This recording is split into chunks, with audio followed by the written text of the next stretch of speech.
नाज़रीन किराम अस्सलामु अलैकुम वरहमतुल्लाहि वबरकातुहू। आप देख रहे हैं नासिर मीडिया यूट्यूब चैनल। जो साथी इस चैनल पर नए हैं वो चैनल को सब्सक्राइब कर ले और बेल आइकन को ज़रूर दबाएं।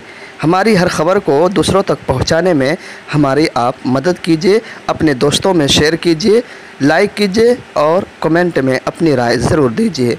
जी हाँ दोस्तों, आज 5 अगस्त है और आज अयोध्या में राम जन्मभूमि पूजन का आयोजन किया गया है। यानी इसमें मुल्क के वज़ीर आज़म नरेंद्र मोदी शिरकत करेंगे और राम मंदिर का संगे बुनियाद रखने जा रहे हैं।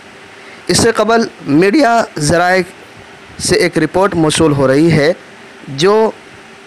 जिसका ताल्लुक़ चीफ जस्टिस रंजन गोगोई से है। आइए इस पर डालते हैं तफसीली नज़र। मुल्क में कोरोना वायरस तेज़ी से बढ़ रहे हैं।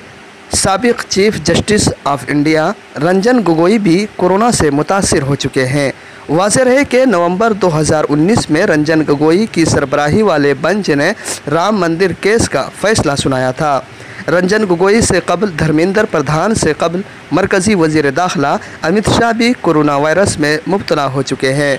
वज़ीर दाखिला अमित शाह को जैसे ही कोरोना से मुतासिर होने की इत्तला मिली तो उन्हें गुरुग्राम के मेदांता अस्पताल में दाखिल कराया गया। उन्होंने कहा कि वो बिल्कुल ठीक है और डॉक्टरों के मशवरे पर उन्हें अस्पताल में दाखिल कराया गया है। 2 मरकज़ी वज़रा के अलावा मध्य प्रदेश के शिवराज सिंह चौहान, कर्नाटक के वज़ीर आला BS येदियुरप्पा और कर्नाटक के साबिक़ वज़ीर आला सिद्धारमैया भी कोरोना पॉजिटिव है। जी हाँ दोस्तों, तो इस वक्त यही ख़बर निकल कर आ रही है कि बाबरी मस्जिद का फ़ैसला सुनाने वाले साबिक़ चीफ जस्टिस भी कोरोना पॉजिटिव आ गए हैं। बस अब तक के लिए इतना ही।